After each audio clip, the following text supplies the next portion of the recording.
Bien, bonjour à tous, on se retrouve aujourd'hui du coup sur une vidéo où on va présenter ensemble le projet Linux from Scratch, souvent abrégé en LFS.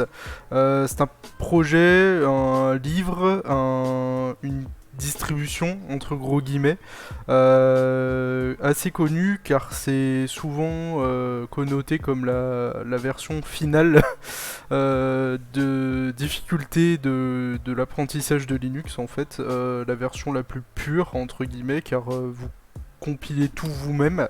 Ça va même au-delà de Gentoo parce qu'il n'y a même pas de gestionnaire de paquet en fait, hein. C'est vous-même le gestionnaire de paquet, vous prenez les sources, make install et puis c'est parti. Si vous manque des dépendances, tant pis pour vous, c'est à vous à les trouver avec les erreurs. Donc voilà, c'est une bonne entrée en matière, je pense. Moi, c'est un projet que j'ai fait beaucoup de fois par le passé, il y a environ 2-3 ans, je dirais. Ça m'a énormément servi, surtout pour l'apprentissage, hein. C'est une mine d'or de connaissances, ce projet. Euh, c'est pas du tout à la portée des débutants, sauf si on est vraiment très curieux et qu'on apprend vite les instructions. Mais ça reste quelque chose d'assez avancé. En fait, on dit souvent que c'est une distribution, mais moi je suis pas trop d'accord avec ça. En fait, c'est plus une méthodologie et une manière de faire. Parce que le livre en fait est constitué d'étapes, hein, on va le voir par la suite.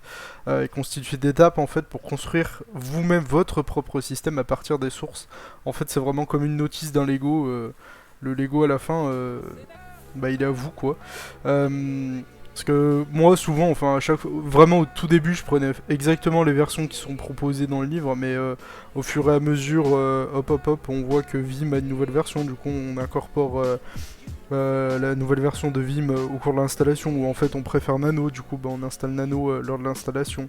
On rajoute wget qui est quand même bien plus simple pour aller chercher les archives. Il y a des petits tweaks comme ça qui bah, altèrent le projet initial, hein, bien sûr.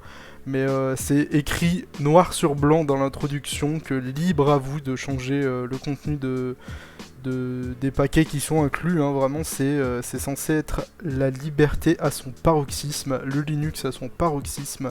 Je sais qu'il y a souvent des gens, enfin j'ai eu le cas de discuter par rapport à ça avec certains membres de la communauté GLF, et je suis quasi un des seuls avec, avec 2-3 membres à penser vraiment que Linux from Scratch pour moi c'est la version comment dire, la plus parfaite de Linux.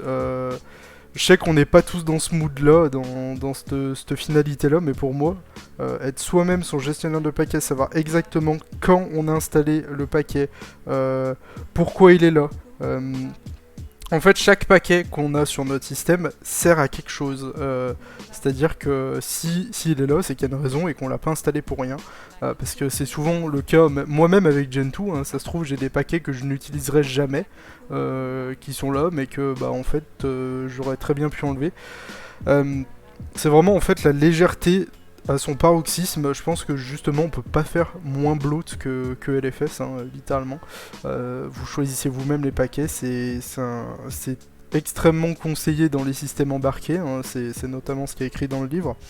Mais pour moi, il y a des gens enfin qui mettent en doute ce fait-là. Moi je trouve ça super d'appliquer soi-même les mises à jour en fait. LFS maintient eux-mêmes un, un document en fait qui représente les failles depuis la sortie de la version actuelle. Et en fait, ils vous disent par exemple, je sais pas, il y a une faille dans Vim, dans celui qui est installé de base. Merci d'upgrader Vim jusqu'à enfin à partir de la version ta. En fait, ils nous aident même à porter les correctifs nous-mêmes, et ça, je trouve, c'est un peu une sorte de newsletter. C'est extrêmement intéressant. Mais moi je trouve fabuleux de gérer nous-mêmes les dépendances, de gérer nous-mêmes les paquets qui sont installés. On a une connaissance du système extrêmement élevée. Je suis pas en train de dire que vraiment c'est élitiste au possible, même si c'est le cas, faut pas se le cacher. Euh, Après, c'est que mon point de vue, bien sûr, je sais que certains sont contentés par Ubuntu, on n'est pas tous dans cette finalité-là. Mais bon, en tout cas, je trouve vraiment que c'est un beau défi de vouloir passer par exemple sur une LFS en production, chose que je vais faire demain en stream sur le Twitch de Gaming Linux FR que vous avez dans la description. Je fais mon petit instant promo, mais on va faire ensemble en fait une run de LFS en machine virtuelle. Du coup je vais tester si je suis pas trop rouillé depuis les dernières versions que j'ai faites. Donc on va faire ça ensemble en live si vous avez le temps de passer demain, du coup samedi directement sur le Twitch de Gaming Linux FR. On fera une petite install ensemble, ça pourrait être très sympathique. Et puis évidemment vous aurez la rediffusion sur YouTube, si je pense à l'enregistrer, mais normalement ça devrait être le cas.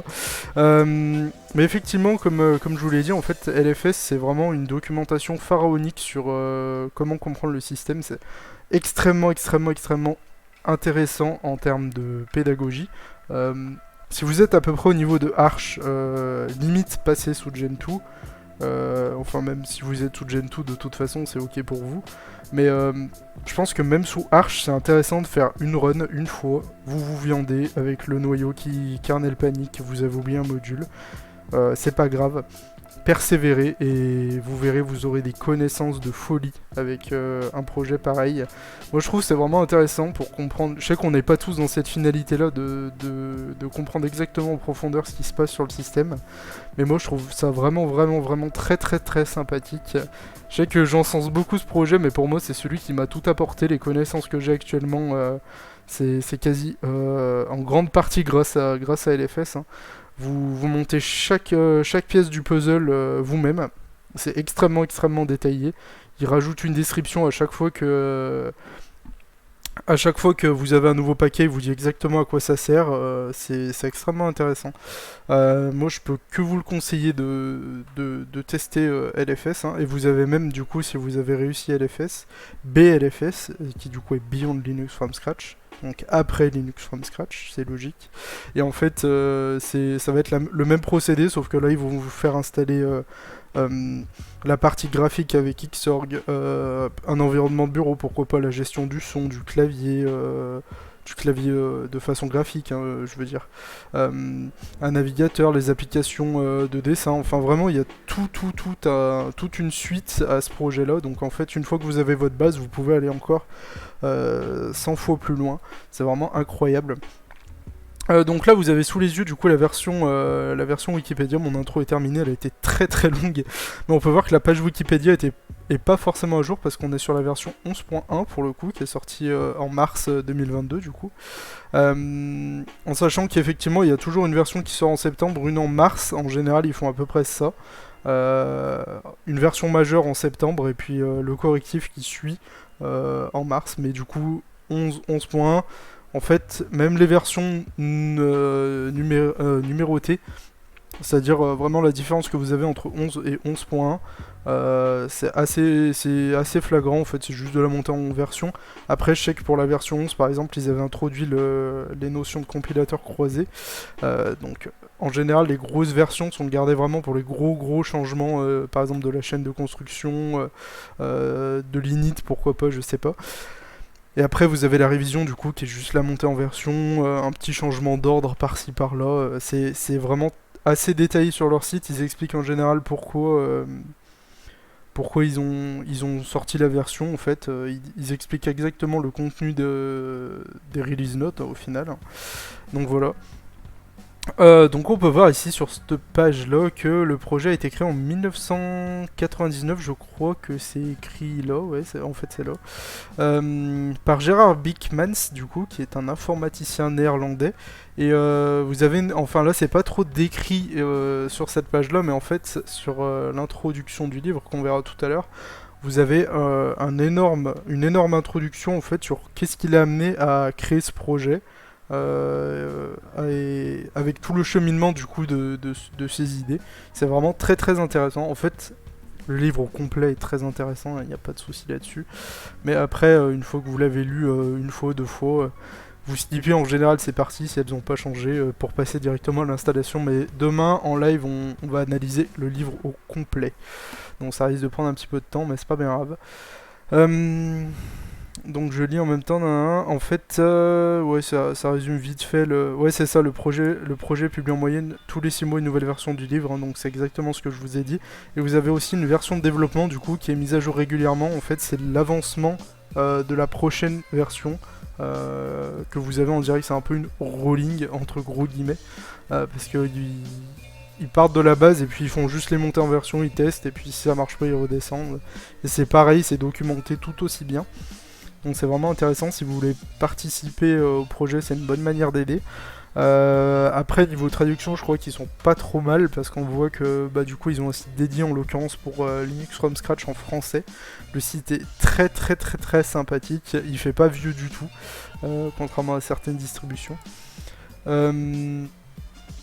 À l'époque, il y avait effectivement un live CD, mais du coup, il est plus créé en fait.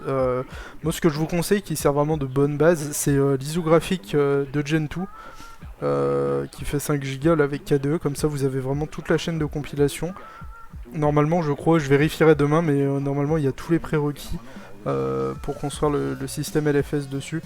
Sinon, j'essaierai de regarder de mon côté et de vous faire une liste, pourquoi pas dans un commentaire épinglé, des ISO qui fonctionnent sans rien installer et qui sont prêtes pour construire LFS.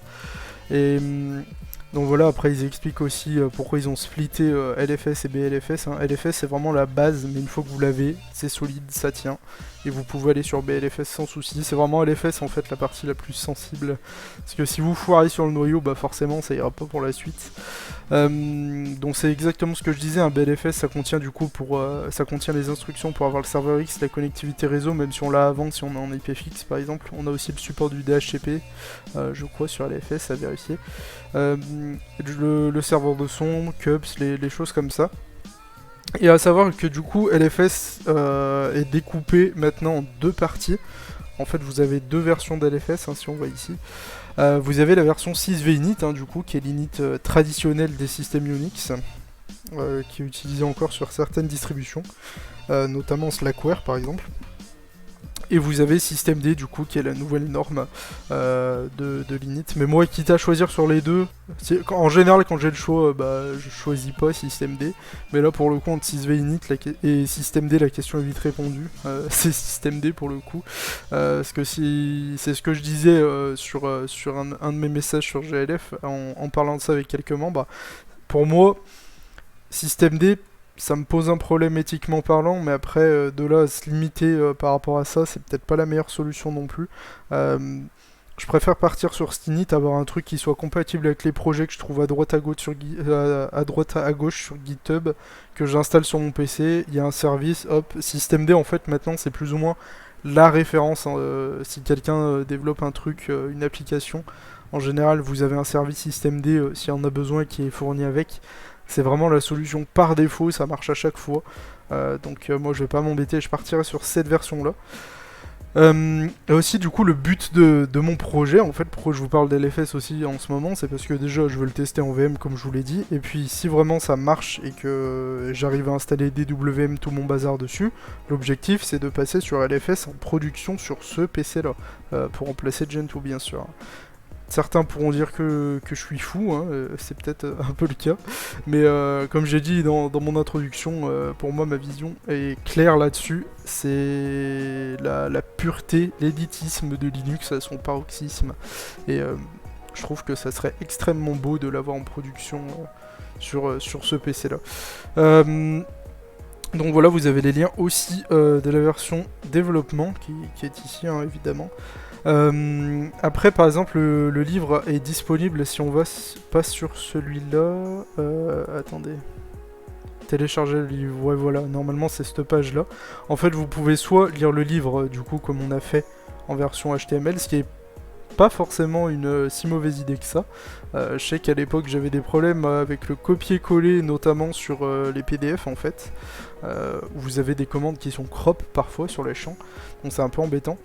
Et vous pouvez aussi télécharger le livre du coup soit en version HTML du coup comme on a là, soit en PDF, soit en version EPUB du coup qui est le format des e-books. Mais par exemple si on prend la version en PDF, vous voyez qu'il y a 373 pages. C'est assez costaud pour le coup. Là je viens de voir qu'on a pris la version 6V. Hop. Tac. Parce que peut-être que la version systemd est peut-être un peu plus légère. Hop. Ouais, 319, ouais. Vous voyez quand même qu'il y a quand même une soixantaine de pages de différence entre la version systemd et 6v-init, avec tous les scripts. Après, le PDF fonctionne, il n'y a pas de souci. J'ai pas testé, comme je vous ai dit, les liens, s'il y avait des problèmes ou pas. Parce que l'agencement est parfois un petit peu particulier sur certaines bulles de texte. Moi, je préfère plus la version web, pour le coup. C'est plus sympathique à la lecture. Donc on peut voir aussi notamment les chapitres, hein, j'aurai l'occasion de détailler demain. Mais il y a énormément de chapitres, hein, notamment du coup les introductions comme j'ai énoncé. Et ça c'est ce que je vous parlais tout à l'heure, du coup c'est les errata et les directives de sécurité. Donc si on va là, en fait vous avez la liste des paquets qui sont inclus, avec ceux où en fait il y a des failles actuelles, et du coup par exemple... si on regarde pour gzip, là il vous dit par exemple d'upgrade jusqu'à à partir de gzip 1.12, alors que c'est la version 11.1 qui est installée. Ça vous explique vraiment en fait par rapport aussi au noyau par exemple. Avec les failles, ça vous explique. Je crois qu'il y a même les liens sur les CVE, je crois. Si on contrôle-clic, non ça marche pas. Hop. Ah si, après c'est détaillé là, voilà, c'est ça. Par exemple là, si vous allez là j'ai cliqué sur le problème avec le noyau par exemple. Et là, si on voit là, on voit qu'il y a du coup la CVE qui n'est pas trouvée pour le coup. Ah si, attendez, c'est ça je crois. Ok, elle aurait peut-être corrigé depuis. Ah oui, note yet public, j'avais pas vu. Hop. Si on va là, par contre, normalement elle doit y être. Hop. En fait, vous avez les liens du coup vers les CVE où vous avez vraiment le détail de la faille. Bon, c'est vraiment intéressant cette page, hein, elle est vraiment sympathique. Après, hop. Ah. Je voulais pas la télécharger, mais la lire. Hop. Du coup, ouais, c'est ce que je disais, c'est cette page qui est intéressante. Après, vous avez aussi... tac. Bon, en fait, ça revient au même. Je croyais que c'était une autre page, mais non. Je crois que vous avez aussi des miroirs. Si je retrouve... Tac, tac, tac. Tous les paquets. Là, en fait, vous avez les liens de téléchargement de tous les paquets. Mais je crois qu'ils expliquent plus haut qu'ils ont des miroirs en fait où il y a des archives de tous les paquets. En fait, vous avez un énorme tar.gz où il y a toutes les sources de tous les paquets. Je vais voir comment on fait demain, mais c'est peut-être intéressant de télécharger les sources une par une, hein, histoire d'être dans la souffrance au niveau max. Donc voilà, j'espère que cette petite présentation du projet vous a plu.